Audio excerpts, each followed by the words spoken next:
confirm whether my screen is visible to you or not.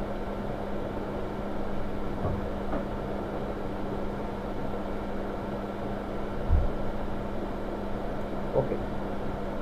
So जैसे कि मैंने आपके प्रीवियस क्लास में मैंने डिस्कशन किया था और मैंने बताया था कि जो गवर्नमेंट का बजट होता है उसके दो हिस्से होते हैं। क्या क्या सर? एक साइड को हम लोग बोलते हैं रिसीप्ट साइड,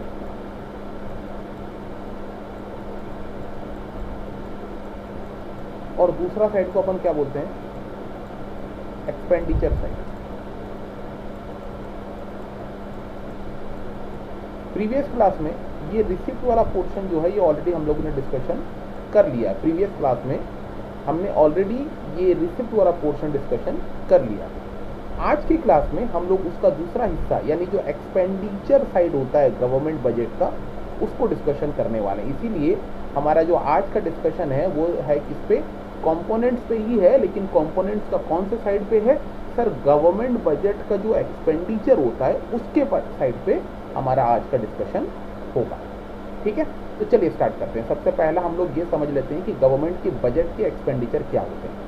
बेटा बहुत ही सेम कंसेप्ट है जैसा कि आपको मैंने प्रीवियसली पढ़ाया था। रेवेन्यू और कैपिटल ये दो नेचर के ट्रांजैक्शन होते हैं।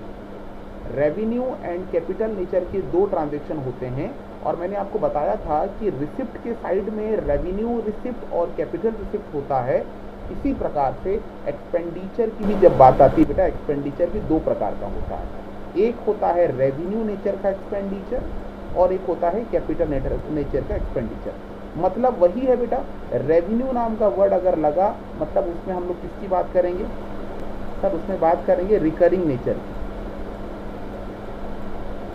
रिकरिंग नेचर का मतलब क्या होता है? ये वो एक्सपेंडिचर है जो बार बार रिपीटेड होगा, यानी सरकार के तरफ से ये वो खर्चा है जो रेगुलर नेचर का खर्चा है। रेगुलर नेचर का खर्चा ये सबको अपन को क्या बोलते हैं सर? रेगुलर खर्चा है। रेगुलर एक्सपेंडिचर जो कि एक बार करने से खत्म नहीं होगा बल्कि रेगुलरली इसको खर्चा करना पड़ते रहेगा। बट कोई ऐसा एक्सपेंडिचर जो वन टाइम हो यानी एक बार करने पर दोबारा उसको बार बार करने की ज़रूरत नहीं है, उसको अपन बोलते हैं नॉन रिकरिंग एक्सपेंडिचर और उसको अल्टीमेटली कैपिटल एक्सपेंडिचर के बाद में कंसीडर करते हैं। मतलब अगर आपको याद होगा तो जो मैंने आपको प्रीवियस क्लास में पढ़ाया था, रेवेन्यू और कैपिटल ये दो नेचर के ट्रांजैक्शन होते हैं, वो एक्सपेंडिचर में भी नज़र आते हैं। और ये नॉर्मली क्या है? ये वन टाइम होता है, ये वन टाइम एक्सपेंडिचर है। फ़र्क क्या है सर? रिसिप्ट के साइड में जब पढ़े थे तो उसको इनफ्लो बोल रहे थे, यानी मिल रहा था, वन टाइम मिल रहा था या रेगुलर मिल रहा था। इस केस में बस क्या है कि सर एक्सपेंडिचर अगर रेवेन्यू नेचर का हो जाता है तो ये वो एक्सपेंडिचर है जो कि सर बार बार होगा। बार बार होगा मतलब जैसे कि एग्जाम्पल के तौर पर मैं आपको समझा देता हूँ। सर एग्जाम्पल क्या हो सकता है? एक छोटा सा एग्जाम्पल, ठीक है।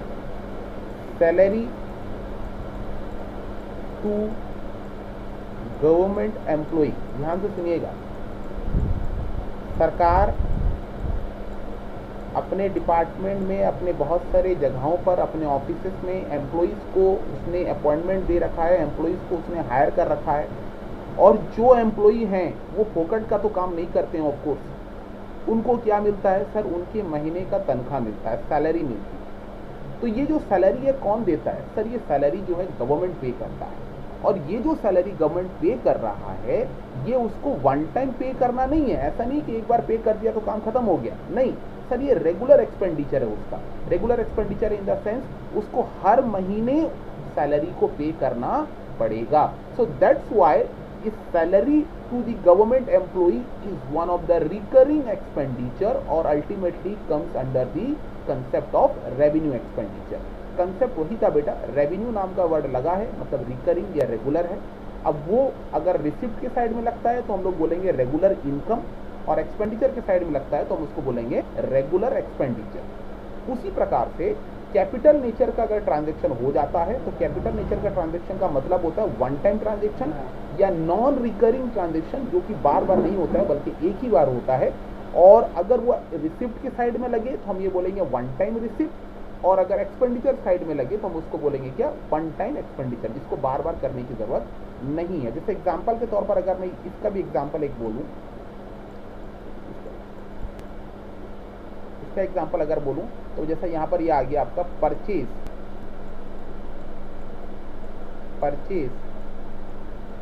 Of a property, purchase of a property by government. मान लीजिए सरकार ने एक प्रॉपर्टी परचेज की, सर परचेज अगर करेगा तो परचेज करने के रिटर्न में जिससे भी परचेज किया है उसको पेमेंट देना पड़ेगा। वो प्रॉपर्टी का जितना वैल्यूएशन होता है उस वैल्यूएशन का पेमेंट देना पड़ेगा, सिंपल सी बात है। तो जितना वैल्यूएशन का पेमेंट एक बार कर दिया, क्या वो बार बार दोबारा देने की जरूरत है क्या? तो बोलेंगे सर नहीं, जब हम किसी चीज को परचेज करते हैं तो उसका जितना प्राइस होता है वो वन टाइम पे करते हैं।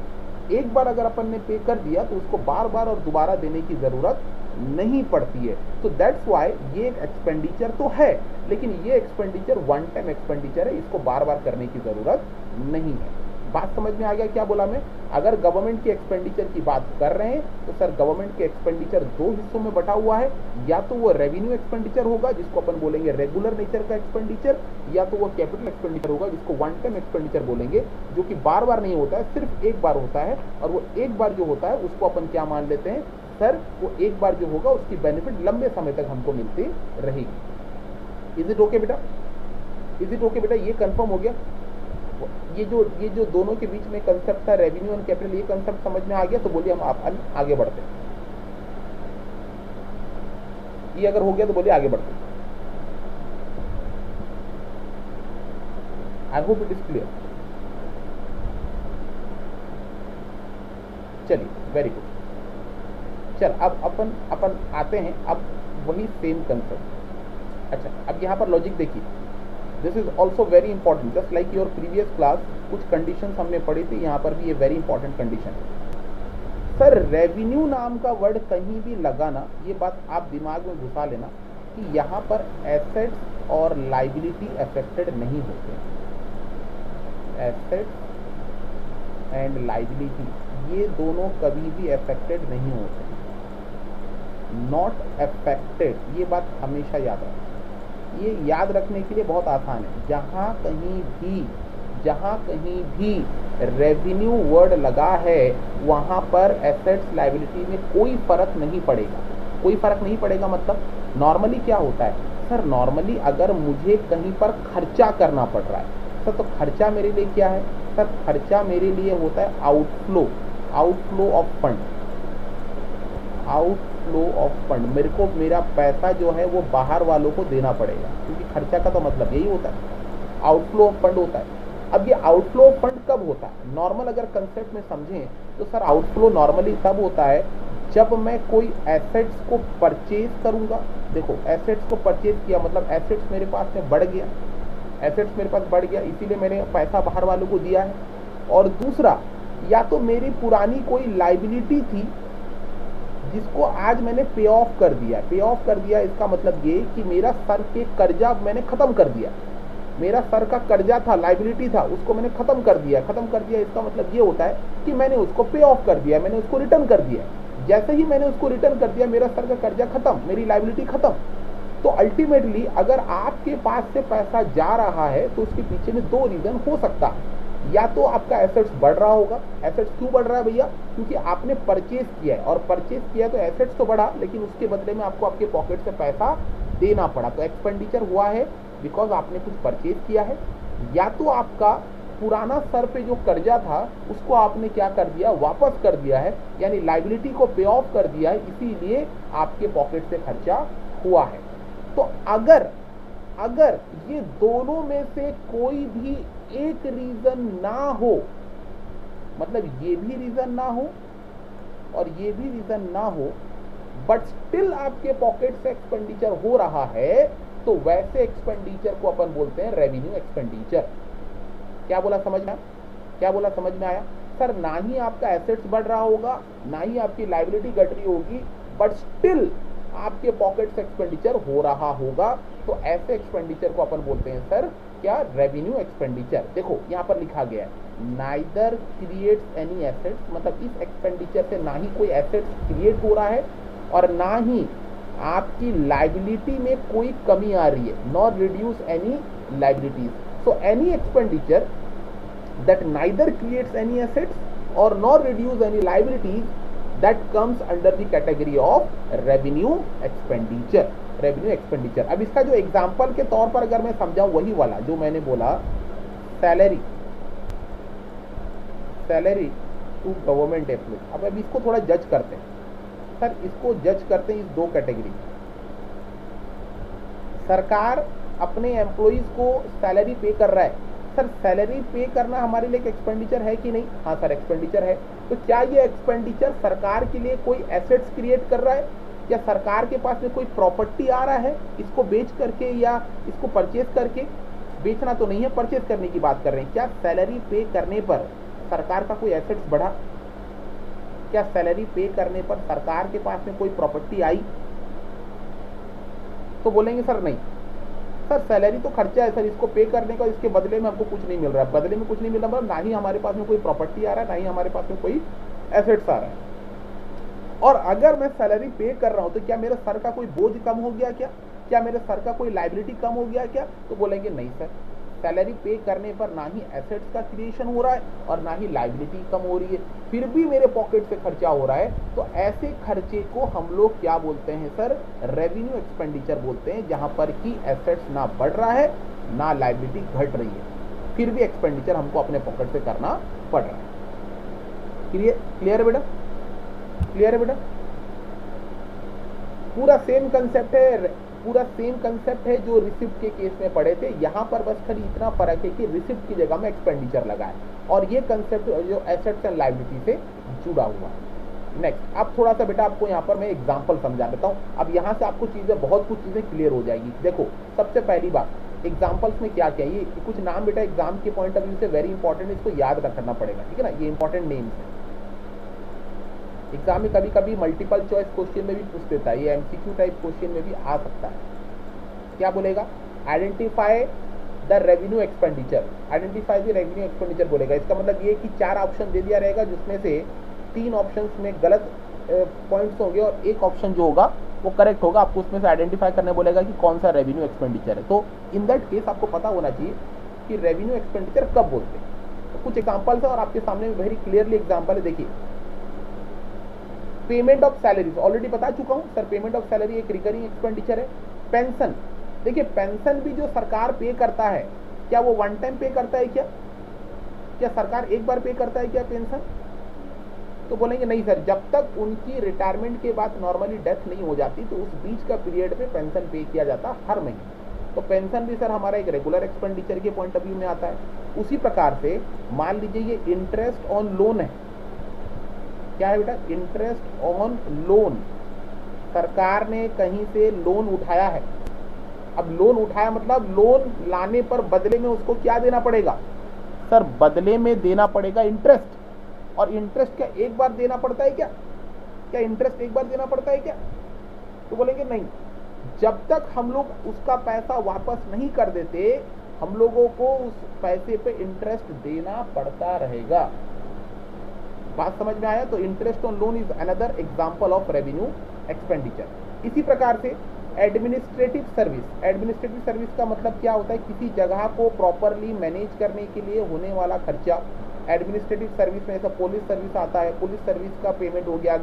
जो पीसीआर वैन चल रहे हैं, जो आपका पीसीआर वैन चल रहा है जिसमें पेट्रोल का पैसा पेट्रोल का खर्चा हो रहा है, या वो जो गाड़ियों में लाइट्स लगाना है, या गाड़ियों में कुछ अदर एक्टिविटीज को, अदर आइटम्स को ज्वाइन करना है, इन सभी को अपन क्या बोलेंगे बेटा? रेगुलर एक्सपेंडिचर, जो कि एडमिनिस्ट्रेटिव सर्विस के बेसिस पे कंसिडर किया जाता है, ठीक है ना? Expenditure on administrative service, it is also a regular expenditure, it is also one kind of regular expenditure. Very very very important to understand regular expenditure, ठीक है? इसके अलावा क्या आता है बेटा? डिफेंस। देखिए डिफेंस मतलब हमारी देश की सुरक्षा की बात हो रही है, और जब भी सुरक्षा की बात होती है बेटा, हम ऐसा नहीं कि सर एक बार खर्चा कर देंगे देश की सुरक्षा में खत्म और उस पर खर्चा करने की जरूरत नहीं है, ऐसा नहीं होता बेटा। डिफेंस जो है वो रेगुलर एक्सपेंडिचर में आता है। मतलब ऐसा लड़ाई हो, वॉर हो, तब तक हम वेट नहीं करते हैं खर्चा करने के लिए, हम पहले से डिफेंस पे खर्चा करते हैं। डिफेंस में हम रेगुलर एक्सपेंडिचर करते रहते हैं ताकि हमारा जो देश की सुरक्षा है वो मजबूत बनी रहे। ठीक है ना। इसके अलावा रेगुलर हेल्थ सर्विसेज पे, यानी ये जो हमारा जितना भी आएगा, हॉस्पिटल्स आया, ठीक है ना, हेल्थ केयर आया, इन सभी पर भी रेगुलर एक्सपेंडिचर होते रहता है। तो ये भी सरकार के लिए एक प्रकार का क्या है सर, रिकरिंग एक्सपेंडिचर है, ठीक है। एंड नेक्स्ट आता है सर ग्रांट्स टू स्टेट्स। अच्छा, ये बात हमेशा याद रखना बेटा, ग्रांट्स का मतलब क्या होता है? Grant is one kind of help और one kind of donation, very important to understand बेटा। अगर मैं लोन दूंगा तो लोन मेरे लिए कभी भी एक्सपेंडिचर में नहीं आएगा, रेगुलर एक्सपेंडिचर में नहीं आएगा। ग्रांट्स का मतलब होता है कि सेंट्रल गवर्नमेंट स्टेट गवर्नमेंट को उनके परेशानी के समय, उनके डिफिकल्ट टाइम के समय कभी कभी कुछ फाइनेंशियल हेल्प प्रोवाइड करता है। अब वो फाइनेंशियल हेल्प बेटा वापस करना जरूरी नहीं है, मतलब ये नहीं कि मैं कर्जा दे रहा हूँ किसी को लोन नहीं दे रहा हूँ, वो हेल्प है। जैसे भी हमारे उड़ीसा में अभी आप लोगों को पता है कि रिसेंटली एक बहुत बड़ा साइक्लोन आया। उस साइक्लोन को हमारी ओडिशा ने डेफिनेटली मैनेज किया, हमारी गवर्नमेंट ने मैनेज किया। अब सेंट्रल गवर्नमेंट की तरफ से जो प्रधानमंत्री हैं वो हमारे ओडिशा में घूमने आए देखने के लिए कि भैया क्या परिस्थिति है, कैसा है, और उन्होंने डिक्लेयर किया कि भैया जो हमारा स्टेट में जो भी नुकसान हुआ है उसका सेंटर जो है भरपाई करेगा, और इनिशियली अभी आपको 500 करोड़ रुपीज़ हम लोग दे के जा रहे हैं। जो भी मैनेज किया फिलहाल इसमें करते रहिए, और बाकी का जो रिपोर्ट मिलने पर हम आपको पेमेंट देंगे। रिपोर्ट मिलने पर आपको जो है खर्चा का बाकी का पैसा सेंटर की तरफ से दिया जाएगा। So what I mean to say that कि ये जो पैसा 500 करोड़ रुपया स्टेट गवर्नमेंट यानी ओडिशा गवर्नमेंट को मिला सेंट्रल गवर्नमेंट की तरफ से, ये क्या है सर? ये एक प्रकार का हेल्प है, इसको वापस नहीं करना। ये मत सोचिए कि 500 करोड़ का कर्जा लिया है स्टेट गवर्नमेंट, नहीं। अगर कर्जा लेना होगा तो वो स्पेसिफिकली सेंट्रल गवर्नमेंट को बोलेगा कि मुझे इतना पैसा लोन दो, इतना पैसा लोन दो, तो लोन मांग के लेगा तो वो कर्जा होगा। लेकिन नॉर्मली हर रेगुलर इंटरवल में क्या होता है, सेंट्रल गवर्नमेंट क्या करता है सर, हर स्टेट को कुछ कुछ पैसा रेगुलर इंटरवल में बांटता है, और अलग अलग स्टेट्स के लिए रेट अलग अलग होता है। जैसे बड़े स्टेट्स हैं, जैसे लाइक यूपी हो गया, यूपी में ज़्यादा पैसा जाएगा, ओडिशा में डेफिनेटली उसके मुकाबले थोड़ा कम मिलेगा। क्यों कम मिलेगा सर? ओडिशा छोटा स्टेट है यूपी के मुकाबले, तो यूपी में ज़्यादा खर्चा होगा, तो यूपी पे जब पेमेंट दिया जाएगा, उसको हेल्प किया जाएगा, उसको डोनेशन दिया जाएगा, तो that amount will be bigger than the Odisha state account, ठीक है। तो एनीवे, तो ग्रांट्स नाम का वर्ड लगा, मतलब वो हेल्प या डोनेशन होता है। और जब भी हेल्प या डोनेशन की बात आते हैं उसमें सिर्फ हमसे पैसा जाता है बेटा, बदले में हमको कुछ नहीं मिलता है, तो इसीलिए हम उसको क्या बोलेंगे, एक प्रकार का रिकरिंग एक्सपेंडिचर। और ये एक बार नहीं करना है बेटा, हर रेगुलर इंटरवल में करना पड़ता है। हर साल जब बजट बनाई जाती है तो बजट में कौन से स्टेट को कितना पैसा दिया जाएगा इस साल, उसके बारे में भी डिस्कशन किया जाता है। इसीलिए ये बहुत ही इंपॉर्टेंट एस्पेक्ट है, ठीक है बेटा। ये सातों पॉइंट समझ में आ गए, बहुत ही छोटी छोटी पॉइंट्स हैं। आई थिंक इसको आपको समझने में यस सुजन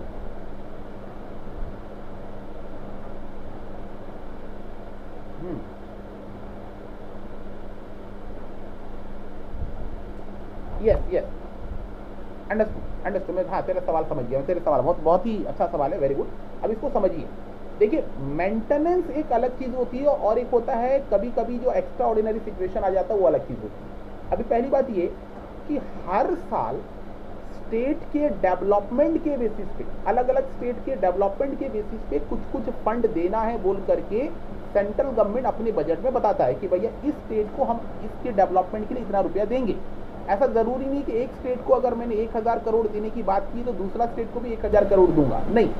जो अंडर डेवलप्ड है उसको डेवलप करने के लिए ज़्यादा फंडिंग होती है, और जहाँ पर डेवलपमेंट कम है, मतलब डेवलपमेंट जहाँ पर ज़्यादा है वहाँ पर फंडिंग थोड़ी कम की जाती है। लेकिन जैसा मैं केस की बात कर रहा हूँ, मैंने जो बोला, जो हमारे उड़ीसा में जो साइक्लोन आया, उस साइक्लोन के ऊपर में जो दिया गया पेमेंट वो एक्स्ट्रा ऑर्डिनरी सिचुएशन के लिए पेमेंट होता है, जो कि बजट में स्पेसिफिकली मेंशन किया जाता है प्रोविजन के पॉइंट ऑफ व्यू से। किसके पॉइंट ऑफ व्यू से? प्रोविजन के पॉइंट ऑफ व्यू से। मतलब जब हम लोग बजट बना रहे होते हैं तो उसमें एक अलग से एक फंड बना के रखते हैं जो कि नेचुरल कैलामिटीज या एक्स्ट्रा ऑर्डिनरी सिचुएशन में हमको बचाने के लिए बनाया जाता है। तो सरकार के पास में जहां जहां से फंड बच गया होता है उस फंड को क्या करता है, इस्तेमाल करता है ऐसे सिचुएशन में मैनेज करने के लिए जहां पर कि उस जगह पर हमको फंडिंग देने की जरूरत होती है, तो वो अलग चीज है बेटा, वो भी अलग है। लेकिन देखो वो भी एक प्रकार का डोनेशन है। ऐसा थोड़ी ना सरकार ने सोचा था कि ये साल हमारे उड़ीसा में ये आएगा साइक्लोन बोल करके। सर महाराष्ट्र में भी तो साइक्लोन आया, उसने सोचा था क्या? सर ऐसा कभी सोचा नहीं जाता, बल्कि उसके लिए एक अलग से प्रोविजन फंड बना के रखा जाता है कि अगर देश के कहीं पर भी कोई भी ऐसी प्रकार की परिस्थिति अगर क्रिएट हुई तो उस फंड में कैसे हम लोगों को, मतलब उस फंड को कैसे मैनेज करना है ताकि उनकी हेल्प हम कर पाए। Is it okay? या इसके अलावा ये तो एक्स्ट्रा ऑर्डिनरी सिचुएशन हो गया, लेकिन हर साल स्टेट की डेवलपमेंट के लिए कुछ फंड सेंट्रल गवर्नमेंट जो है वो स्टेट गवर्नमेंट को पे करता है, and that is known as recurring expenditure. Clear है बेटा? क्लियर है? चल नेक्स्ट आगे बढ़ो। अब आते हैं हमारा इसका दूसरे हिस्से पर। सर कैपिटल एक्सपेंडिचर किसको बोलते हैं? सर कैपिटल एक्सपेंडिचर का मतलब हम तो ऑलरेडी समझ गए हैं सर, ये नॉन रिकरिंग नेचर का होता है। नॉन रिकरिंग नेचर का मतलब होता है क्या? सर जो एक बार कर दिए मतलब उसको रिपीट करने की जरूरत नहीं पड़ती है। अब यहां पर देखिए मैंने स्पेसिफिकली वर्ड इस्तेमाल किया है क्या? कौन सा वर्ड इस्तेमाल किया है? सर लोन नाम का वर्ड इस्तेमाल किया है। लोन नाम का वर्ड लगा है, मतलब भैया ये कोई हेल्प नहीं है, ये कोई डोनेशन नहीं है, बल्कि सीधा साधा हिसाब है कि मैं तुमको लोन दे रहा हूं, कर्जा दे रहा हूं, जिसके बदले में तुम मेरे को पैसा रिटर्न करोगे। तो अगर सेंट्रल गवर्नमेंट स्टेट्स को हो या यूनियन टेरिटरीज को अगर कोई सा पैसा लोन के फॉर्म में देता है तो वो वन टाइम एक्सपेंडिचर बेटा, जितना पैसा मांगे उन लोग दे दो, उन लोग आपको उस पैसे को जब रिटर्न करेंगे तब रिटर्न करेंगे। तो जैसे ही आपने लोन दिया, आप अपने एसेट्स को बढ़ा लिए। एसेट्स को इसलिए बढ़ा लिए बिकॉज जब तक वो लोग लोन नहीं दे देते, उनके पास में रखा हुआ पैसा आपके लिए क्या है? सर आपके लिए एसेट्स है। दैट्स वाई ये आपके लिए एक प्रकार का क्या बन गया? कैपिटल एक्सपेंडिचर बन गया। क्योंकि बेटा कैपिटल एक्सपेंडिचर जो कंडीशन है, पहले यहाँ पर एक कंडीशन जोड़ लेते हैं, है ना? कंडीशन जोड़ लेते हैं। सर ये यहाँ पर थोड़ा सा मिस हो गया, मैं कंडीशन जोड़ दे रहा हूँ। Condition of capital expenditure.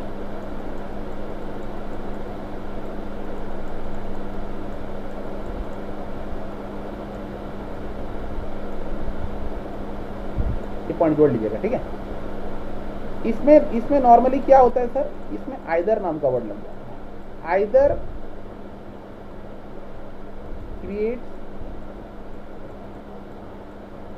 Any asset, जो ऊपर में था उसमें और इसमें डिफरेंस क्या है सर? ऊपर में नाइदर था, यहां पर आइदर लग जाएगा। आइदर क्रिएट्स एनी एसेट्स, और दूसरा होगा और रिड्यूस एनी लायबिलिटी। कोई ऐसा एक्सपेंडिचर जिसके वजह से या तो सरकार का एसेट्स बढ़ रहा है या तो सरकार की लायबिलिटी कम हो रही है, तो ऐसे एक्सपेंडिचर को अपन क्या बोलते हैं सर? ऐसे एक्सपेंडिचर को अपन बोलते हैं कैपिटल नेचर का एक्सपेंडिचर। कैपिटल एक्सपेंडिचर बोलते हैं। ये कंडीशन बेटा थोड़ा याद रखना, इसमें शायद मिस हो गया, थोड़ा मैं लिखना भूल गया हूँ, ठीक है? इसको आप यहाँ पर जोड़ लीजिएगा। जैसे यहाँ पर मैंने बोला, यहाँ पर ध्यान से देखिएगा, रेवेन्यू में क्या था सर? वर्ड लगा था नाइदर और नॉर। लेकिन कैपिटल में क्या होता है सर? कैपिटल में definitely assets and liability affected होंगे, और एसेट्स एंड लायबिलिटी अगर अफेक्टेड होंगे तो कैसे अफेक्टेड होंगे? या तो एसेट्स बढ़ेगा या तो लायबिलिटी घटेगी, और अगर ऐसी कोई परिस्थिति आ जाती है तो इसको हम लोग बोलते हैं क्या? कैपिटल नेचर का एक्सपेंडिचर। अब देखिए इसका एग्जांपल देख लेते हैं। जैसे कि यहाँ पर मैंने बोला सर अगर अपन लोन दे रहे हैं किसी को, तो लोन हमारे लिए तो एसेट से भैया। क्यों एसेट से? बिकॉज जब तक वो पैसा वापस नहीं कर जाता वो हमारा कर्जदार रहेगा। जब तक वो कर्जदार रहेगा हम तो यही बोलेंगे ना भैया हमको पैसा मिलने वाला है, मतलब वो एसेट है। इसी प्रकार से देखो expenditure on building, roads, flyovers, factories, ये सब नॉन रिकर एक्सपेंडिचर बेटा। वन टाइम एक्सपेंडिचर है कि नहीं? वन टाइम एक्सपेंडिचर है कि नहीं? हाँ सर, एक बार रोड बनाएंगे तो सर लंबे समय तक दोबारा रोड बनाने की जरूरत नहीं है। एक बार फ्लाईओवर बन गया मतलब लंबे समय तक दोबारा फ्लाईओवर बनाने की जरूरत नहीं है। और ये सब क्या है सर? बिल्डिंग बोलो, रोड्स बोलो, फ्लाईओवर बोलो, फैक्ट्रीज बोलो, ये सब देश का एक एक प्रॉपर्टी है सर।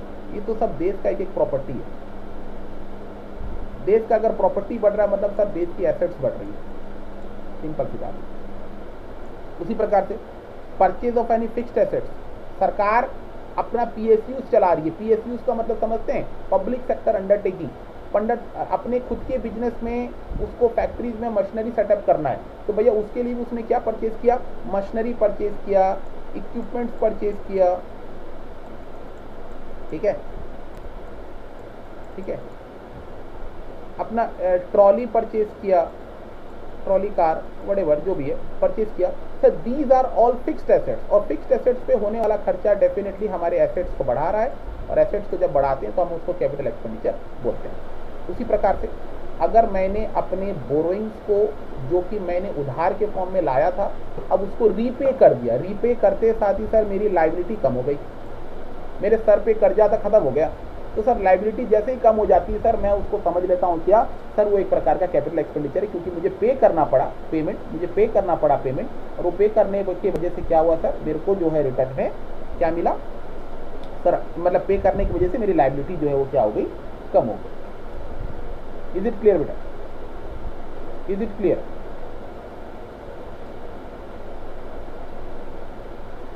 Is it clear? बहुत ही आसान सा टॉपिक था बेटा, बहुत ही इजी कॉन्सेप्ट है ये वाला, बस अपने को कंडीशन याद रखना है और इसके रिगार्डिंग अपने को कंसेप्ट को बस जोड़े रखना है।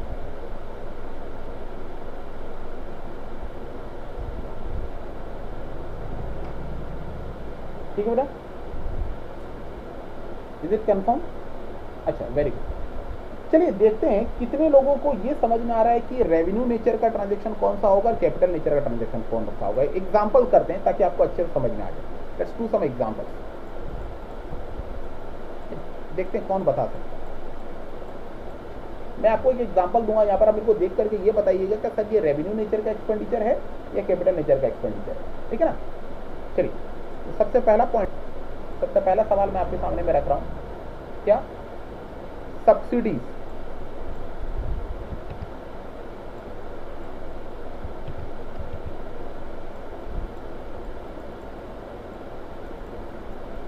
Subsidies given by government.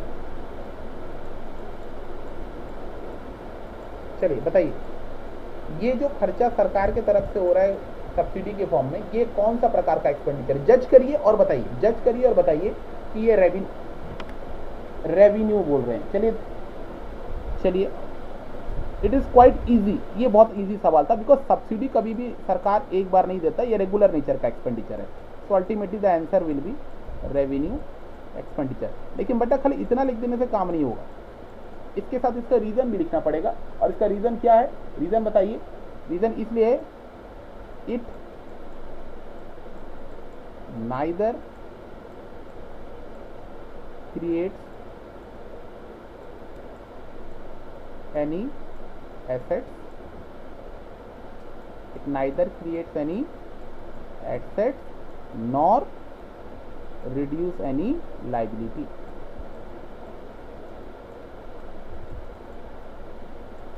Clear है बेटा, ये रीजन बहुत जरूरी है। चलिए नेक्स्ट सवाल की तरफ आते हैं, दूसरा सवाल की तरफ आते हैं, बिट नंबर 2। दूसरा सवाल क्या बोल रहा है सर, दूसरा सवाल बोल रहा है grants given to state governments, grants given to state governments,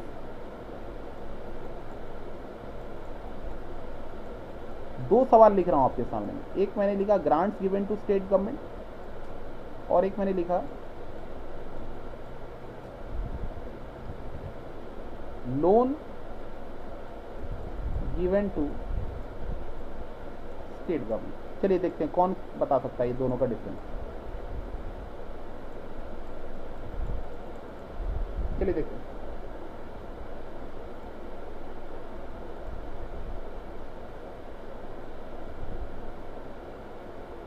very good, loan नाम का वर्ड लगा मतलब डेफिनेटली ये कैपिटल एक्सपेंडिचर होगा, इसमें कोई सोचने वाली बात नहीं, कैपिटल एक्सपेंडिचर है। लेकिन सर ग्रांट्स का मतलब नॉर्मली हम लोग किस कैटेगरी में लेते हैं सर, इसको रेवेन्यू एक्सपेंडिचर कैटेगरी में लेते हैं। रीजन जो है वो आप लोग लिख देंगे, दोनों का रीजन पता है। चलिए नेक्स्ट क्वेश्चन की तरफ वापस चलते हैं। तीसरा क्वेश्चन हो गया। चौथा क्वेश्चन की तरफ,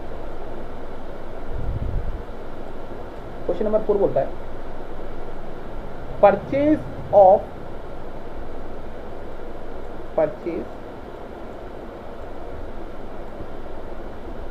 20 JCB। अच्छा, जेसीबी मतलब समझते हैं ना सर, जेसीबी का मतलब समझते हैं, वो जो क्रेन्स होता है, क्रेन्स जिसमें सामान उठाया जाता है, ठीक है। तो 20 JCB for the construction of flyover, for the construction of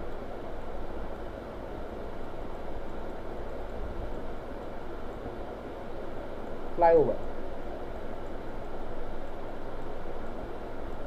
बताइए क्या होगा?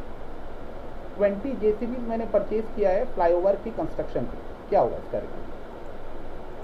अब डेफिनेटली ये जो जेसीबी परचेज किया सरकार ने ही परचेज किया है, सिंपल सी बात है। क्या होगा सर? ये जेसीबी जो है ना सर, ये जेसीबी मेरे लिए क्या है सर? एक प्रकार का फिक्स्ड एसेट है।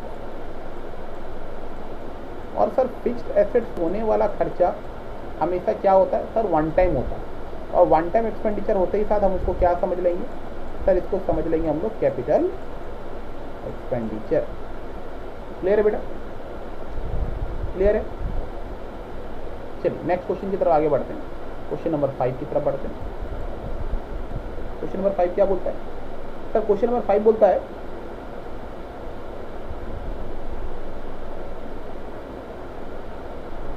अमाउंट